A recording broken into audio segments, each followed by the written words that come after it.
Love and the Clans. Written by Barbara Cartland. Narrated by Anthony Wren. Chapter 1, 1876. But you must marry sooner or later, and you must marry money. The Dowager Duchess spoke up with a determined note in her voice that her son recognized only too well. The Duke of Barenlock walked to the window and looked out at the sea. "I have already told you, mamma," he said quietly, "that although the girls in London would have been only too willing to accept me because I am a duke, they will not fit here at the castle." "I don't know that you mean by that," the Dowager Duchess replied. "I think you do, mamma. You have always been a wonderful hostess to anyone who is staying here. Also, you know without my saying it, that everyone in the village loves you." For a moment she could not think of how to reply, and then, as she rose from her chair, in which she had been sitting with her sewing, she sighed. "You can always have an answer to everything, Alpin, but at 27 it is high time you settled down and produced an heir." She felt that now she had had the last word, and had no wish to prolong the conversation. So therefore she walked out of the library, closing the door behind her.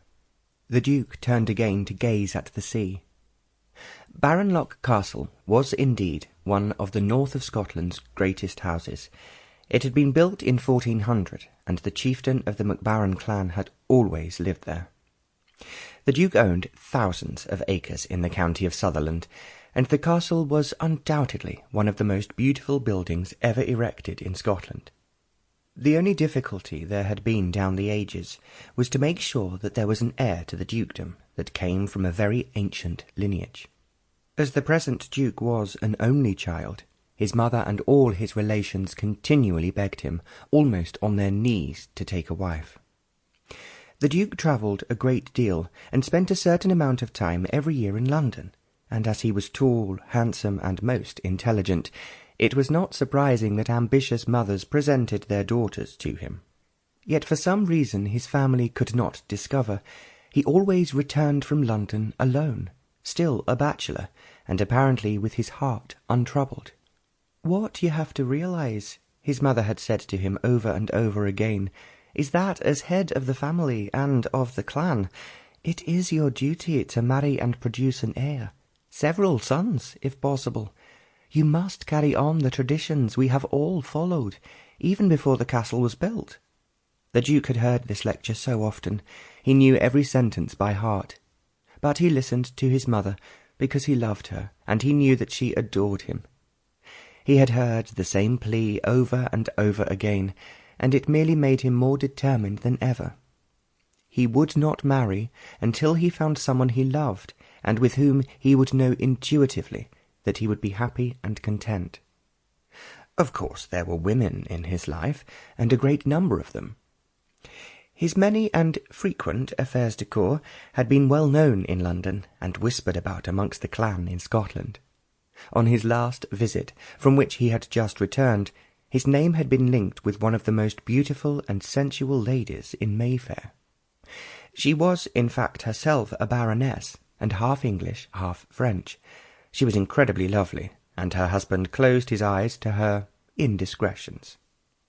As he said to one of his friends confidentially, "I am growing too old to be fighting a duel at dawn every other day, so I just close my eyes, shut my ears, and when my wife returns to me, as she always does, I think not of the past, but of the future."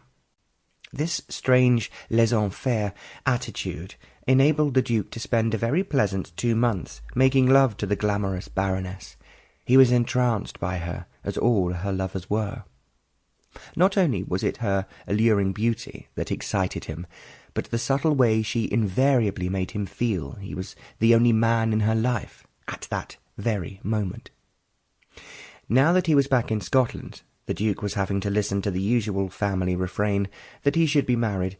If he did not do so, how would the MacBarons survive without a chieftain?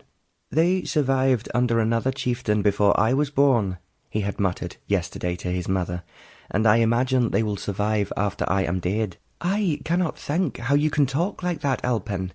You know how much our Sample complete. Ready to continue?